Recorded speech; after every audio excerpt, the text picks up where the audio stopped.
I'm Jim Collison and live from the Gallup campus here in Omaha, Nebraska. This is Gallup's Called to Coach, recorded on June 5th, 2015.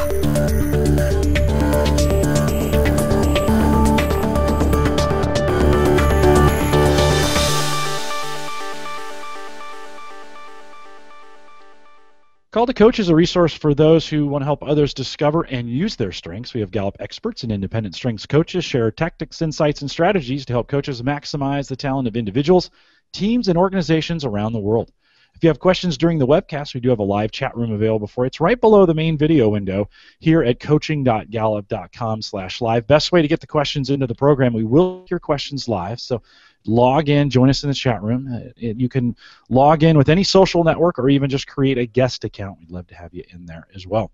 If you're looking for custom strengths coaching solutions for small, medium, or large organizations, we do that as well. You can contact us at coaching.gallup.com or use our contact form right there on the live page. Just fill that out and we'll get back to you very, very quickly. Don't forget to visit the Gallup Strengths Center. That's just Gallup-Strengthscenter.com for all your coaching resources and Strengths Finder training needs. And then you can also catch this video on both streaming and downloadable audio. And lots of you have been taking advantage of our downloadable audio sources, either through Spreaker or iTunes. We'd love to have you do that. Those are all available at our coaches blog. That's just coaching.gallup.com. Heather Wright is our host today. Heather works as a senior learning and development consultant here with Gallup, right on the riverfront, not very far from me today. And Heather, always great to have you back. We've taken a 3-week break from Called to Coach. Welcome back. Thanks. It's good to be back, and for all of us to be back online together. And you know, this is a great day for a Called to Coach because we have big news on the riverfront, and actually in the world of Gallup today. We've crossed the 12 million mark in number of taken Strengths Finder. So big round of applause from the coaching world and from the strengths world. Over 12 million people have taken Strengths Finder now, and that's just the start. Part of the reason we have this Called to Coach program is because knowing your strengths is only the beginning. It's really having the opportunity to get some coaching around those strengths that makes the biggest difference and has the greatest impact for people. So I am so excited today to introduce Dallis Fontenot. She is a corporate development manager with a company in Idaho called ESI. They're a construction firm that gets to, as we were talking about earlier, build all sorts of cool things. But I think the neatest thing about Dallis is she gets to build the cool people that build the cool things. So I'm really excited for all of you to get to know Dallis today. I know you'll want to know, so Dallis's top 5: activator, positivity, restorative, ideation, and connectedness. What a fabulous, interesting combination of strengths. So Dallis, I'd love for you to start out just telling us a little bit about yourself, about your role in the organization, and maybe some other places where you have been able to touch people with your strengths coaching knowledge and expertise. And maybe from that transition into a little bit around what called you to coach. I mean, you knew about strengths, but what was really your calling to this role of coaching? Sure, and thank you, Heather. I'm so glad to be here. I got the call from Jim, and it was a pretty exciting day. I was excited about that, so thank you. I'm really glad to be here. So at ESI, it really feels like play for me. Matter of fact, I think my mom said, "You don't work, that's your playpen," you know, and isn't that what we really want for everybody, is for work to feel like play? So at ESI, I get to help develop people. I'm very involved in the strategic planning portion of our business. So if there's an improvement to be made, whether it's people, process, or business development, I'm usually involved in that process.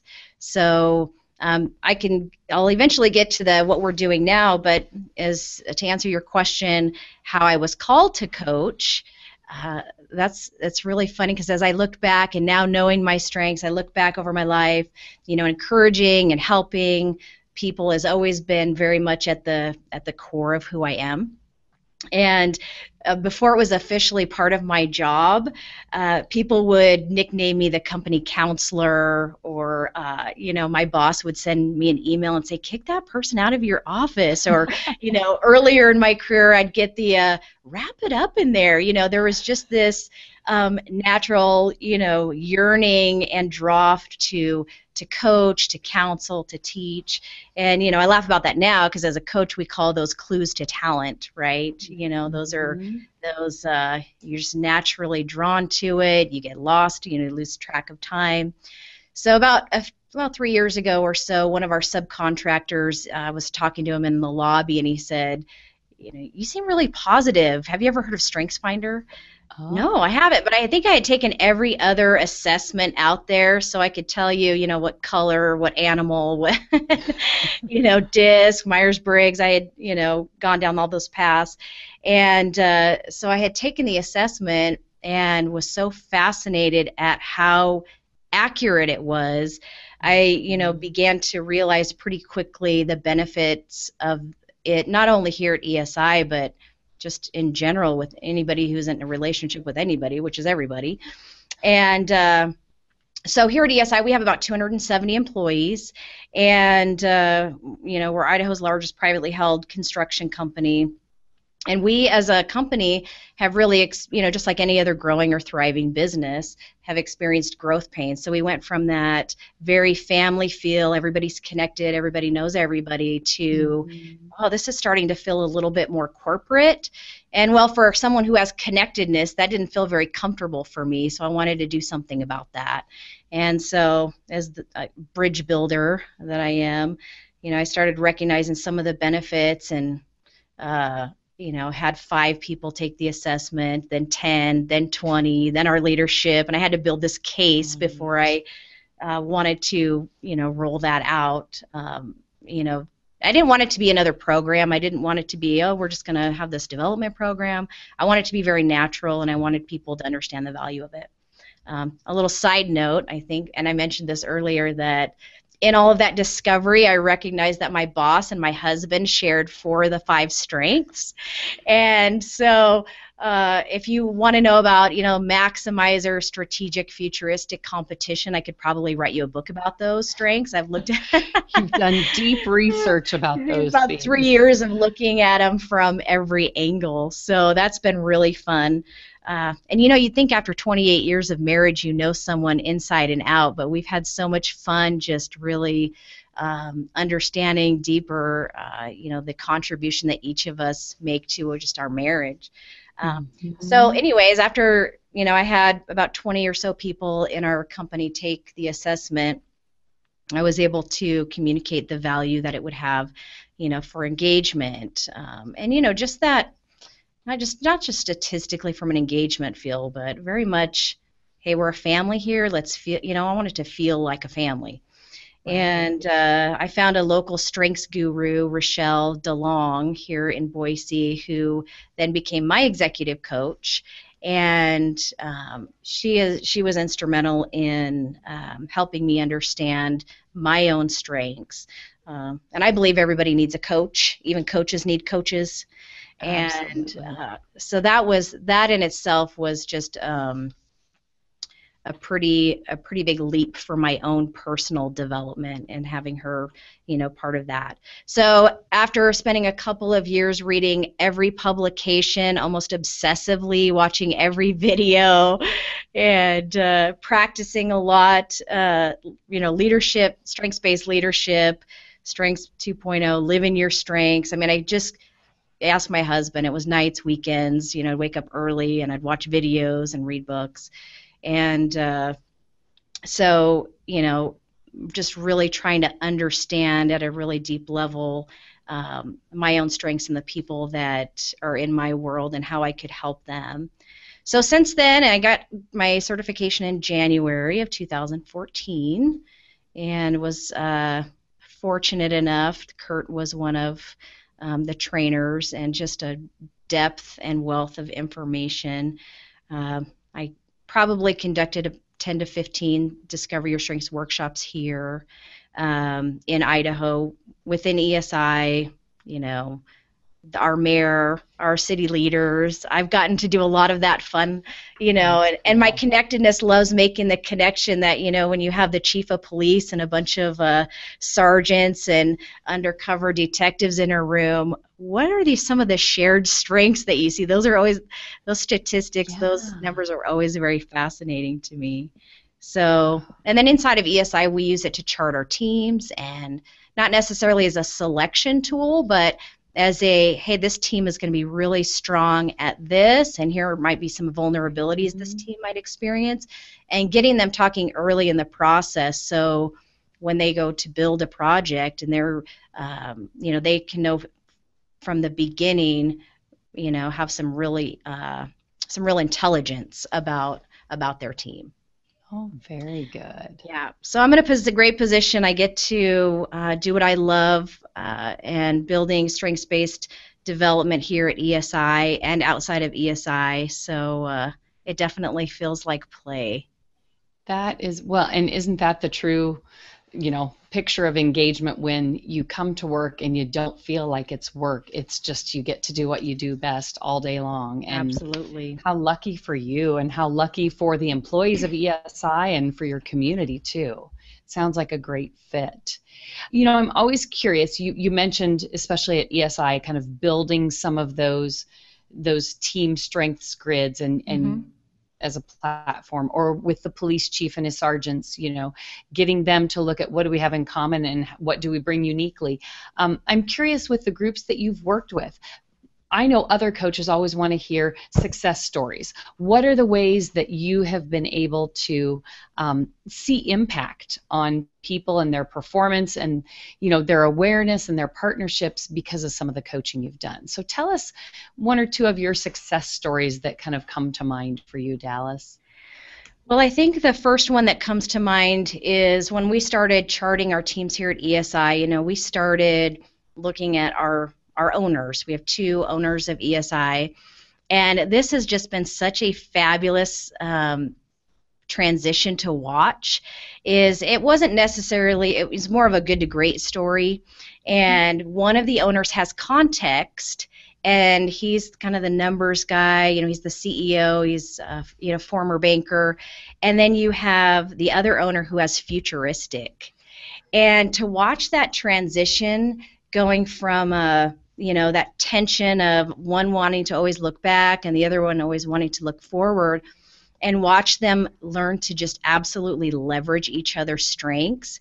It has been noticeably visible to our employees, to our group, that wow, these guys are really in sync.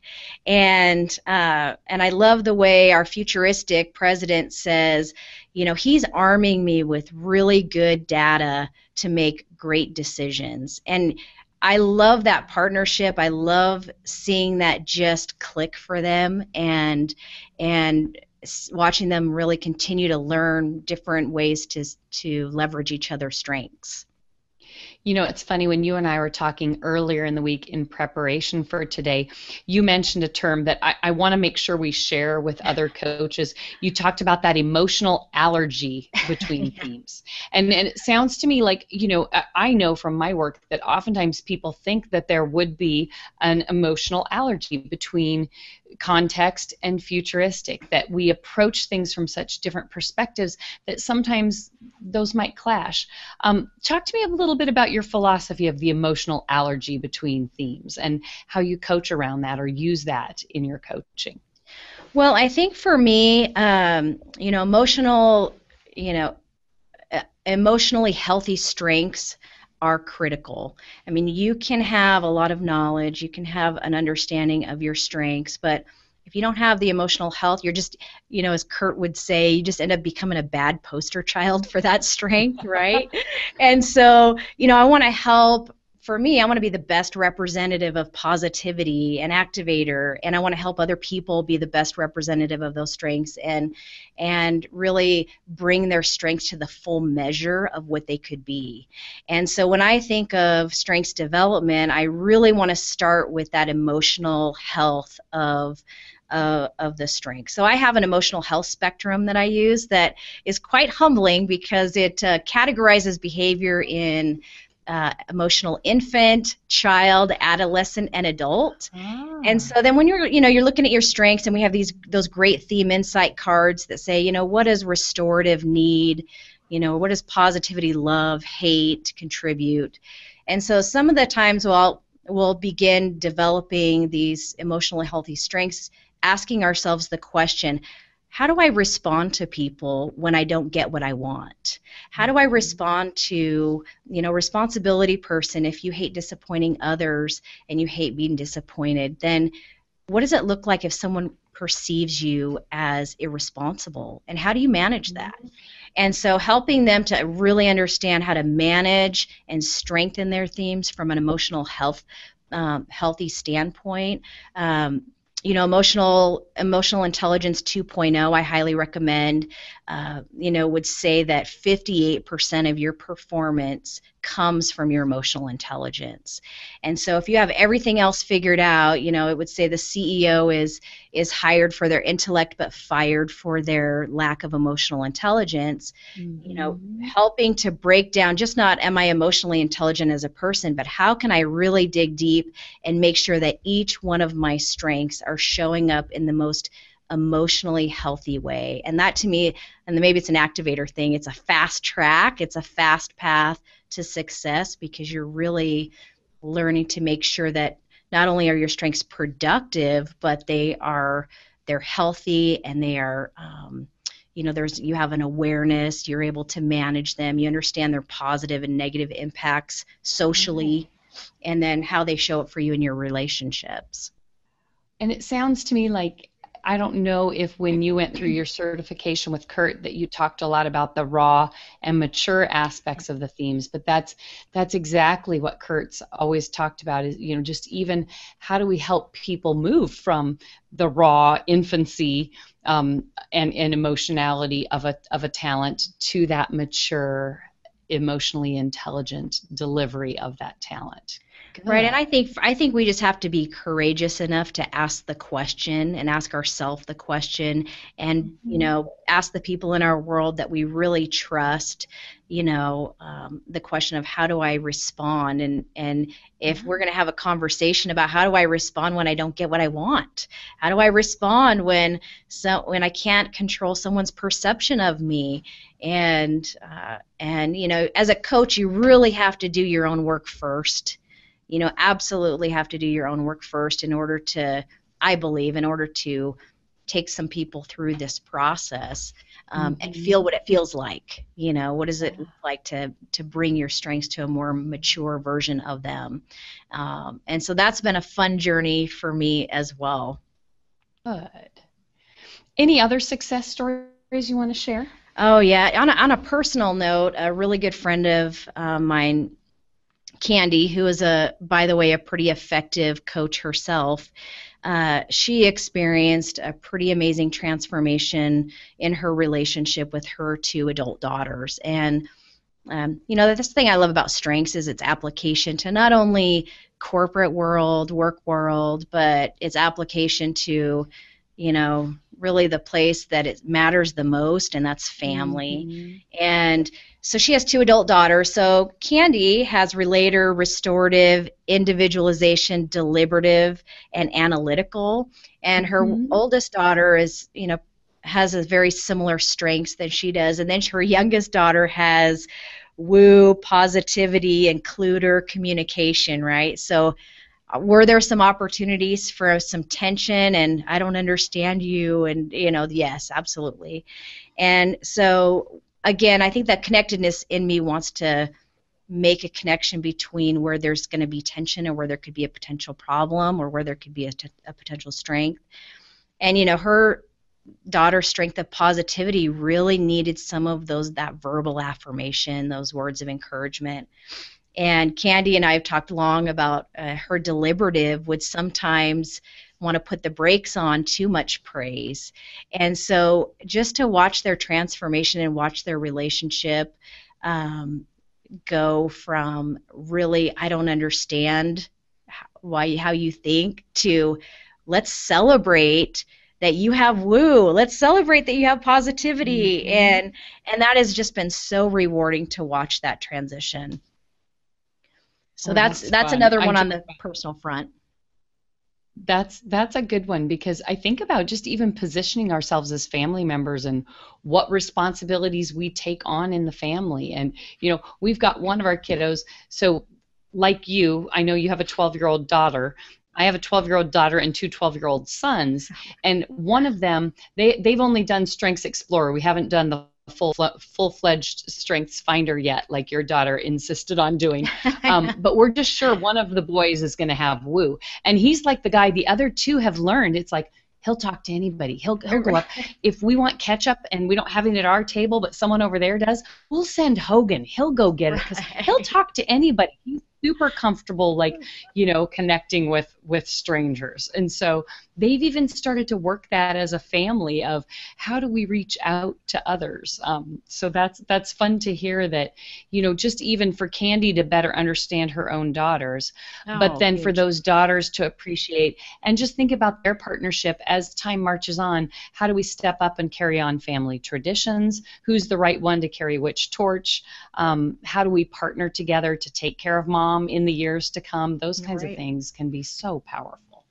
And it is always rewarding when you see families really start to focus on what is, right and strong. And one of the things I love doing is setting out. I've kind of accumulated this powerful partnership packet, which is just a accumulation of a bunch of different resources to help families have the conversation and start thinking about what is right. And one of those was taken from the book called The Love Dare. And I love this tool in that I think it's chapter 7, talks about the appreciation room and the depreciation room. And I've been married 28 years, and I think every married couple goes through different seasons where it's so easy to start focusing on what's wrong or what's not right. And that goes whether you're at work or at home, with anybody for that matter. But it's on the walls of the appreciation room or what is right and strong and great about that person, and on the walls of the depreciation room are disappointments and what is wrong and things that you don't appreciate. And I love how the book talks about how everything on the wall in those two rooms are right and true. But the question is, which room do we want to spend more time in? And I love that. Of course, positivity loves that, right? I love that because, you look at the Gottman Institute when they talk about marriages and the chance of success, it really boils down to how much time do you spend talking and thinking about what is right and strong with each other.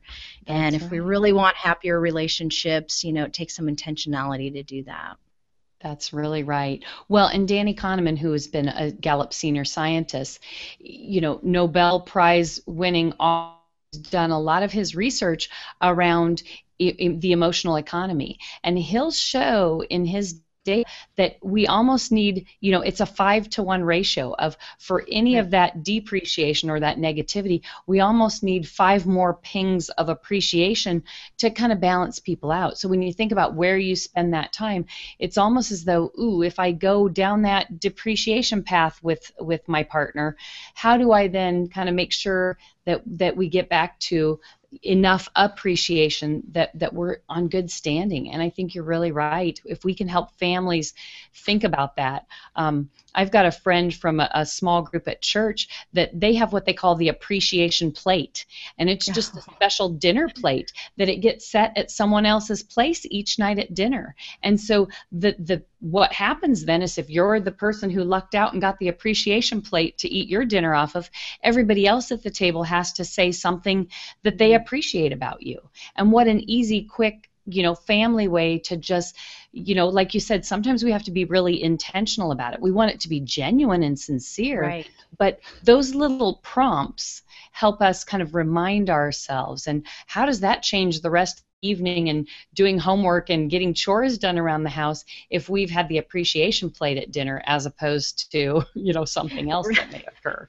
So. Yeah, and I love the idea of we're fortunate out here to have the Nazarene Strengths Institute, which is out at Northwest Nazarene University. Daryl Johnson out there has just been a really great source of information for me. And one of the things that he talked about is, think about your personal board of directors. So when I'm thinking about appreciation and depreciation, it's important that our expectations are somewhat adjusted. And what I mean by that is, for example, my positivity. I'm constantly pouring out and encouraging, uplifting, and that's just who I am. It doesn't drain me to do that, but it doesn't mean I'm up all the time. And so what I found is that, if I look at, say, my personal board of directors, if we were to go into a room and everybody had, there are certain people that have a seat at your table and the topic is you and your success and your development, who would be at the table, and why are they at your table, and what do they contribute that's unique? And so what I have found is, rather than get really frustrated at my analytical, deliberative friends that just, that's just not pouring out of them, right? Then there are certain people at my table that I say, gosh, those people are just, they're at my table because they're constantly filling my bucket. Mm-hmm. And, whether that's kind of with the words of affirmation, or they're just, building up through, conversations. And so those people are at the table for a reason. And my analytical, deliberative partner is absolutely there to poke holes in my great ideas, which doesn't always feel great. Yeah. But, sometimes we have to lean into that. And when your report says partner with someone who is analytical, my first response to that was, I don't want to.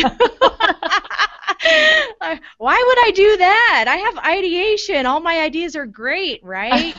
But then you're back to emotional health and maturity in that, okay, well, let's take a look at this. And if I'm a coach and I'm asking people to partner with people and understand those partnerships, I need to know what that feels like, and I need to not be afraid of that.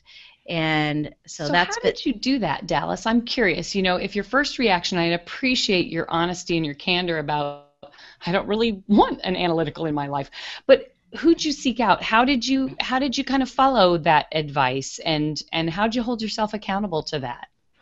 Well, I started recognizing, as I started unpacking my own strengths, that positivity, if you were to look at, the strength and maybe what I would call the shadow of positivity, mm-hmm. because I have positivity, there's this shadow part that I really just need to watch out for. And for that, it was a conflict avoidance. Mm-hmm. And so as I'm looking at that and thinking, okay, well, we're asking myself, in the spirit of personal accountability, where am I avoiding conflict?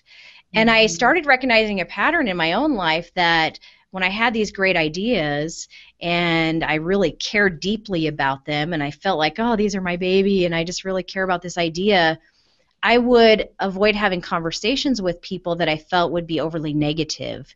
And so, early on in my strengths journey, I reached out to someone here at ESI as I put together my first PowerPoint presentation and rolling strengths out here.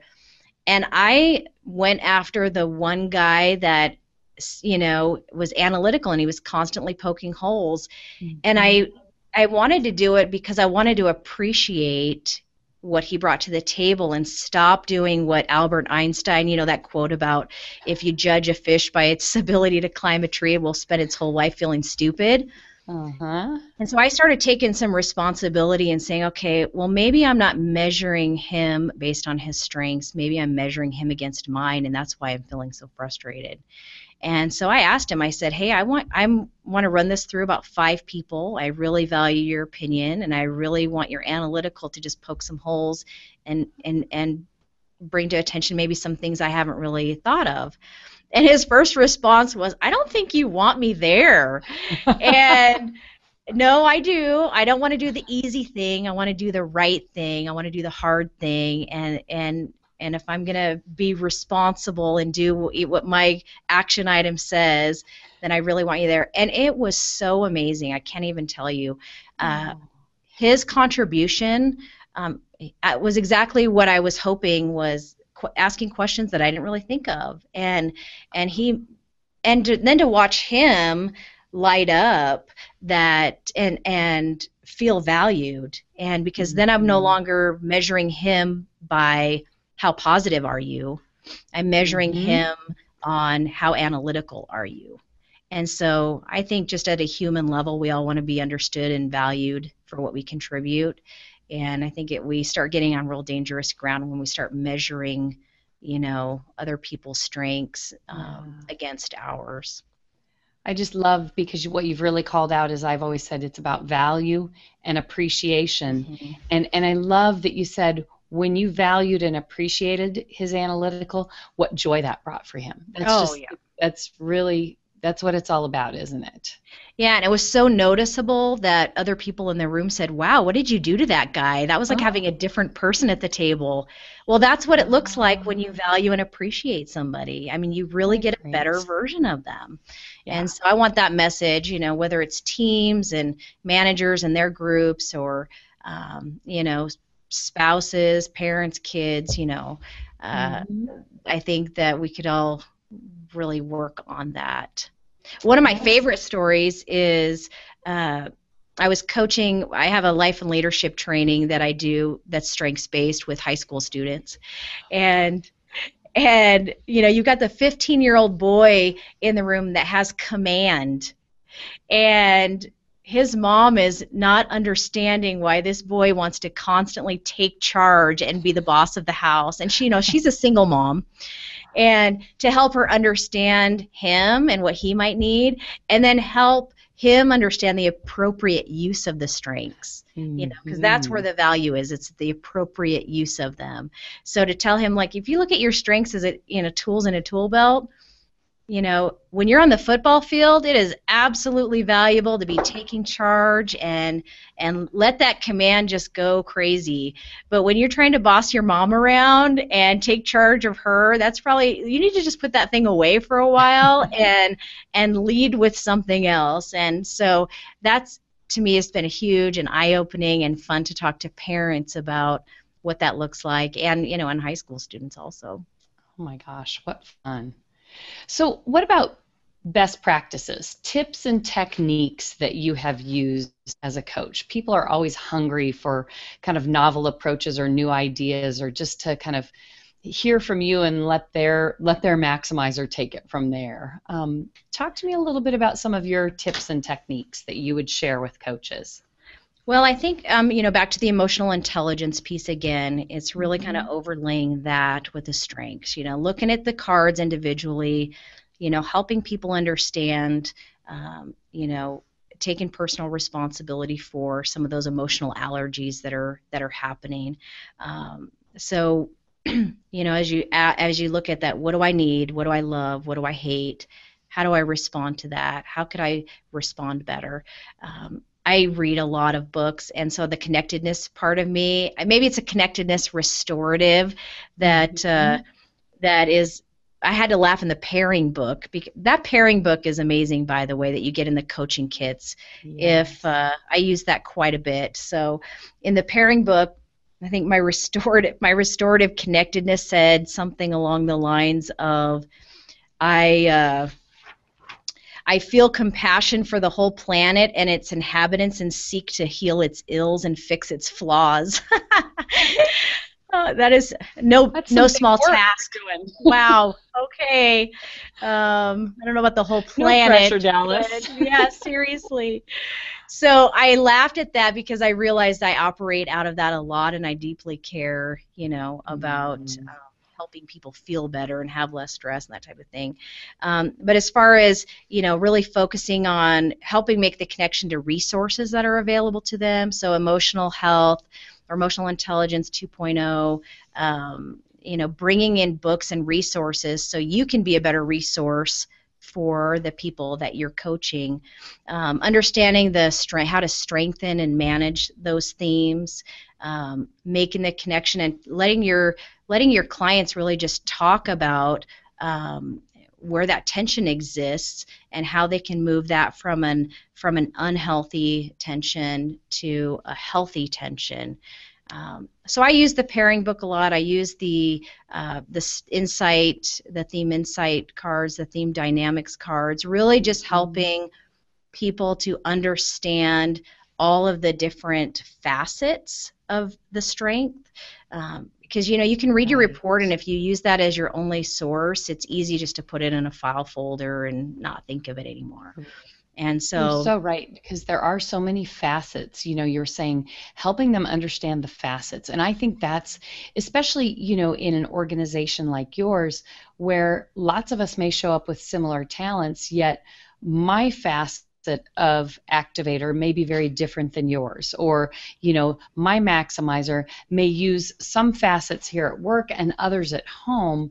And to help people really better understand what that looks like and how it shows up goes a long way on that value and appreciation continuum that you're trying to build for people, doesn't it? Yeah, absolutely. And I think the other resource for me that's been key that I would highly recommend is there's a book out there called QBQ, The Question Behind the Question, by John Miller.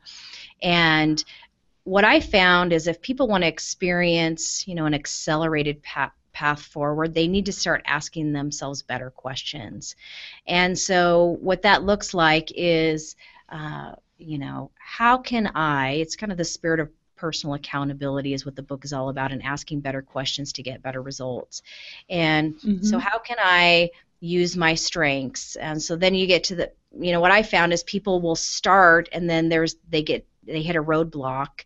Oh, this isn't working out the way I thought, or I'm not achieving that goal the way I thought. So then you go back to asking better questions again.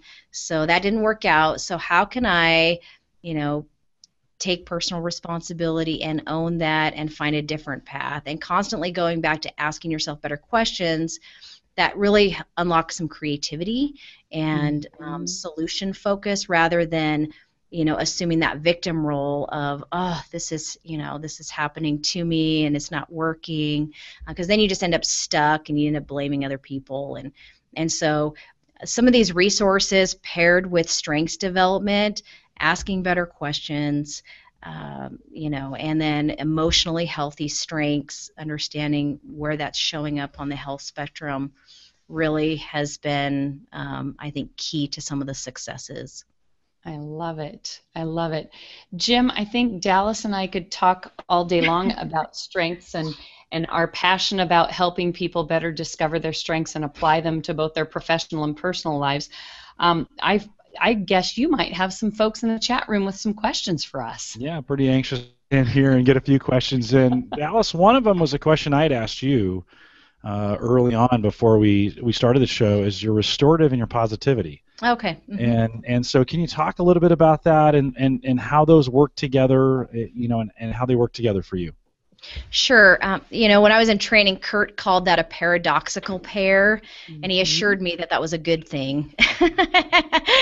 Absolutely. There's an inner conflict that exists. I'm not sure what's going on. Oh, it's restorative positivity. That's what it is. I think, when you look at the theme insight cards, positivity says, I hate the negativity that drains the life out of others, while restorative says, I'm not intimidated by the dysfunction or points of pain.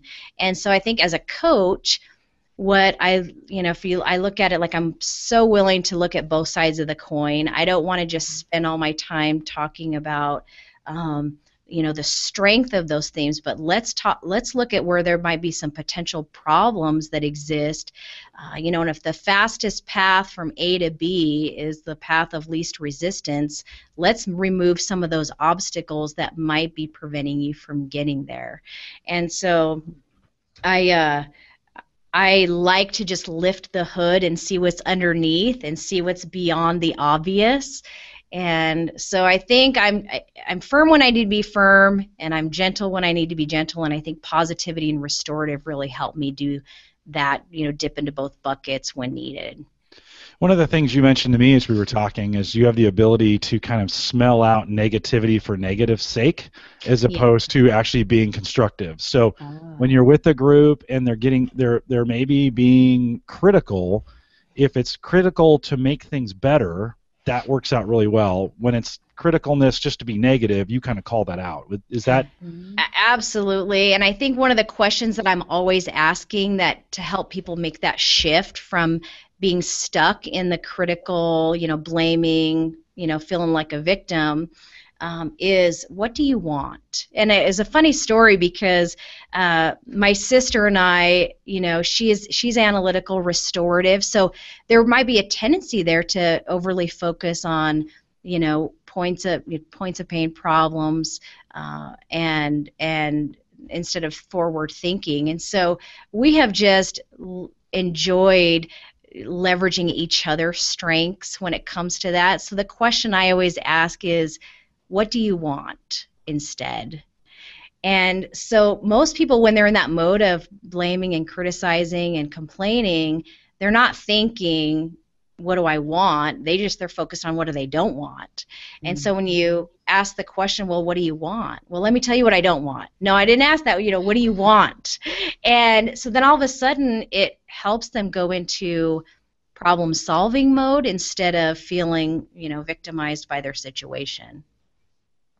Yeah, I really love dialoguing with you on that because I didn't understand that either. So you've taught me, as I look at that combo, that's a great way, at least in the way it works out for you. So you taught me there. Lisa asked this question, how do you juggle, because you're in a fairly unique situation where you're working as a coach and you do some additional coaching outside of work. How do you juggle that? I mean, how's that working for you? What are you finding? If there was a coach who was in the same situation as you, what would you tell them, some advice? Well, I think it's important to have a solid support system around you and be a little realistic about what you can, handle. I'm positivity, so typically positivity activator, right? So really busy and pretty optimistic that I can handle a lot. So I think, at ESI, I get to coach inside. I've learned to say no. Sometimes I've learned to say no to opportunities that I just can't fit. It is a juggling act at times, but I'm really fortunate to have people in my life that are, supporting me outside of ESI. Candy's been very instrumental in all the things I really don't like to do outside, when I'm coaching outside of ESI, she loves to do, so that takes a lot of pressure off. I have an extremely supportive husband and an extremely supportive boss that, they're maximizers and they are really good prioritizers. And so as I'm got this laundry list of things I've created for myself, I can usually take that list to my husband or my boss and say, help me prioritize because everything's important to me right now. And they are so good at that. And they love to reprioritize my list. And then I feel really good about it because then I'm like, okay, this is manageable. I can do this. So I think it's just, trying to be realistic in what you can handle and having a solid support system. You mentioned your boss, and so John Spence asked this question. He said, what has Dallis found most helpful to keep the momentum going in ESI for strengths-based development? Has she had any success with professional learning communities or similar models? This kind of ties in anything new. You've talked a little bit about that, but can you talk a little bit more? Sure, and I think that's the challenge of any organization is you really want a sustainable program. You don't want it to just be another thing that, everybody reads a book and then they forget about it.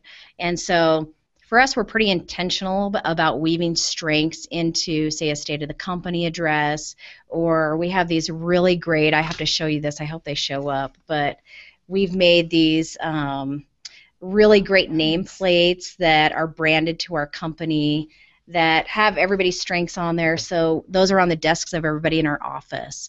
And so it's about keeping the conversation going. All of our new hires in the office take the assessment. We aren't an overly formalized, as far as training goes, we're not such a large corporation that we have a lot of resources available for training and systems and performance management, that type of thing. So for us, it was more important that we roll it out in a very natural way and then keep the conversation going with managers and their teams so the momentum would just keep going on its own. Did that answer your question? I think so. And Heather, let me throw it to you real quick. You've seen a lot of this in the work that we do, and we have small to medium-sized companies where they have an internal champion, like they don't have our coaches in there. What have you seen that's working well? Because sometimes it can go too far and get burned out very fast, and keeping that sustainability. Any suggestions for maybe champions inside the organizations? I love having those kind of the visibility of strengths is the start, but I think what really sustains it in an organization is when you get that chance to really put people into situations where the strengths language becomes a part of the everyday conversation. So, Dallas as a team is meeting at ESI to plan the next project, or to say who's going to supervise this project, or who's going to meet with this vendor to negotiate. We're weaving our strengths into that conversation. Well, Jim, why would you be the best to negotiate with this vendor? And Jim can say, well, my relator is going to be leveraged because I really know this person, I have a deep connection to them. Where someone else might say, well, I've got command, and here's how my command is going to drive that conversation and demonstrate. Or I've got analytical, and here's how it's going to show an analysis to this vendor of why. So people can start to use the strengths language in project settings to say, here's how I will contribute, both task-wise but talent-wise too. And then on the other end of the continuum, I think it's about always using the strengths language as we celebrate. We hit our goals. We completed a project. We succeeded at winning a new customer. What strengths did we leverage to accomplish that great result? And so that we use our strengths language in the celebration of how we did it and what we accomplished. So I think those are some of the ways that, how do you look for ways to infuse that into the everyday conversations that you're having with people? Right, and I think what we've done over here and tried to be intentional in doing is, and we're really taking our time with it, because again, we didn't want it to be a corporate mandated thing. We wanted it to just be really weaved into the fabric of our culture. We look at different, from a strategic planning point, where do we want to be, and then helping people align their strengths with where we want, and not just so that they understand, oh, my achiever is going to be aimed at that mission or that task, and what is my unique contribution to getting us to where we want to be.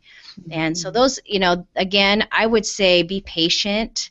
It takes time to weave strengths into a culture, and I'm the activator saying be patient, right? So maybe that's more maybe that's more, maybe it's just activate on it a lot, every day, consistently. It is, we have a couple of strengths champions. It's seeing who emerges and who naturally is just really excited about it, and then positioning those people and giving them some freedom to do what they love to do, getting them the training so they can have those conversations well, it's beginning that's to where really... I was going to say, Dallas, that's where the maximizer in me comes out, is I say, when you see those people that kind of, I call it get it, it's like, ooh, they're onto this. Let's feed and fuel them as one of our champions. Let's help them kind of take the next step. So yeah, you go where people are primed and ready. Maximizer is kind of my strengths envy, right? So Maximizer is my number 34. Really? And this is so funny. So, I'm married to one and I work for one. So I'm really fortunate to be surrounded with some really solid maximizers. And my boss, we had to have this agreement, because it's all, when you're leveraging strengths, you really need to have an agreement, right? It's not just, I'm going to leverage your strengths, that has to have this level of agreement. And so he says, our agreement is, I'll remind you when you're trying to throw the baby out with the bathwater, and you remind me when I'm trying to cure cancer. And so, because restorative can get really focused in on fixing problems or overly focused on weaknesses, and maximizer kind of has this aversion to that, right? It's like, no, let's make the most of it. So let's think big. And so I love my maximizer partners. It's I'm fortunate to be surrounded with several. Absolutely. Dallis, JB has mentioned, we've talked a little bit about some Q12 concepts there at ESI. How do you guys use the Q12 at all? Do you kind of bring that in? Are you influenced by it at all? Yes, absolutely. So again, we are really intentional and cautious when we just roll out programs here. So I'm really excited because we just purchased several of the Q12 survey codes to roll out in one of our divisions. So we wanted to roll it out in one of our divisions first and just, see how it goes. I use the Q12 questions in exit interviews, and I want to know, from a standpoint, if you're leaving, it's a retention, is it a retention issue? Where are we hitting the mark? So, way in the front end, and then on the back end as far as understanding why someone would be leaving. Is there any sort of trend or any sort of area that we need to be focusing on? Good enough. If you're listening to, we don't talk about Q12 a lot on Call to Coach. We should probably talk about it more, but q12.gallup.com, just you can head out there and get some information about that. And actually a great tool for coaches to use in the beginning of engagements and at the end of them to kind of measure. Just 12 questions. It's fairly easy to deploy and most effective as well in a way for you to kind of measure the engagement that you're doing around strengths. So we could do this all day. We should probably wrap it up. Yes. I just want to thank Dallis so much for joining us and for your insights and your tips and your tools and just your passion around strengths. On the Gallup Strengths Finder page, I know Jim Collison never minds me mentioning our social media. Gallup Strengths Finder page, I think yesterday, someone posted a quote from Kurt Liesfeld, and it says, "When we use who we are, where we are, and what we can do, and align that with what God is doing, the end result is joy." And to me, Dallis, that really kind of summarizes what you're doing, both personally and professionally. You're really finding a way for people to align their strengths with what they do every day and find joy in that, both in themselves and in others. And that just has come through so clearly today, and I really appreciate your taking the time to be here. One of my personal mantras these past few weeks since Kurt passed away is to really help. He talked about it as he led a Japanese program. The Japanese translators were translating as Kurt would lead. They'd translate questions back, and people were really struggling with the name it, claim it, aim it framework. That to us in English those words rhyme and it makes sense and it's easy to remember. The Japanese were struggling with it a little bit more. So Kurt boiled it down and said, our job as coaches is to help people learn their strengths, love their strengths, and live their strengths. And I just feel so blessed today, Dallis, that I got to partner with you on this Call to Coach, because you are someone who just embodies the learn, the love, and the live. You do it so well yourself, and I know that the people that you've touched would say you've helped them do that. So greatly appreciate helping others today, other coaches, learn a little, love a little, and live a little bit more as strengths coaches today. So well really said. Well said. Thank you, Heather. It's been a pleasure for me to be here. I thank you guys so much. Yeah, you're very welcome, and Dallis, thanks for me as well. For being here today, we'll remind everyone to take full advantage of all the resources we have available at the Gallup Strengths Center. Just GallupStrengthsCenter.com. Send us your questions or comments. You can send those in an email to us, coaching@gallup.com. You can also catch the recorded audio and video if you missed part of this, you're listening live, or you can catch, we have all the ability to download this to any device on any schedule and listen to it at any time. We've made it very easy for you. All that stuff is available on the coach's blog, coaching.gallup.com. We've mentioned Kurt a lot today in this, so we're going to continue with Theme Thursday here in a month and a half or so. So if you're listening to the recorded version, we may have started it back up again. We have 10 themes to get back through, kind of wrap up that series we call Theme Thursday. So we'll be back at it mid-July, early August, somewhere in there. We're putting a plan together to get that done and kind of get those wrapped up. So if you're wondering where Theme Thursday is at, it will be back. And so we'll be excited to kind of wrap that up. And Kurt's team will be doing that kind of in honor of him, and so we'll be getting that done as well. We want to thank everyone for joining us today, and if you've enjoyed this, please share it, take it out on social media, and we'll look forward to the next Call to Coach. By the way, in 2 weeks, Willie Thiessen, the founder of Godfather's Pizza here in Omaha, will be on. He's got some great stories. You are not going to want to miss the next Call to Coach. And with that, we'll say goodbye, everybody.